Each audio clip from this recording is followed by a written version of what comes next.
Ça y est, c'est le printemps du cinéma, et les places sont à 5 € jusqu'à mardi, donc c'est clairement le moment d'en profiter, et si tu ne sais pas quoi aller voir, je t'ai fait une sélection de films à ne pas rater, et tu vas voir, le dernier est vraiment exceptionnel. On commence avec l'animation grand public où on retrouve David et Planète à l'affiche, mais si tu ne dois en voir qu'un, c'est clairement Jumpers, un film Disney Pixar qui mélange aventure et concept original autour du monde animal, c'est juste génial. Dans un registre plus posé toujours en animation, Scarlett et l'éternité et Allah n'est pas obligé proposent des récits plus profonds à découvrir si tu veux quelque chose de plus sensible.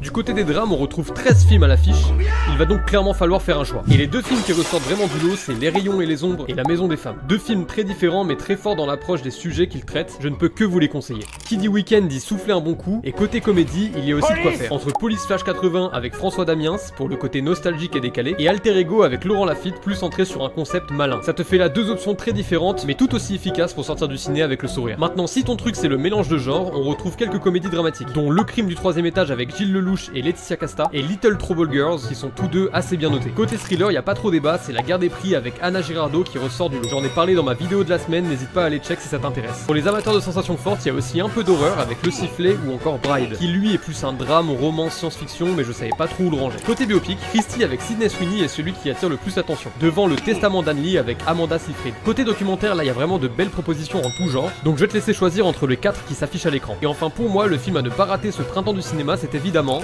Projet Dernière Chance avec Ryan Gosling, incroyable. Après voilà, c'est juste mon avis. J'en ai parlé plus en détail dans ma reco de la semaine sortie ce vendredi. Le film est spectaculaire, j'ai adoré et je suis sûr que vous adorerez aussi. Et si t'es resté jusqu'ici, abonne-toi.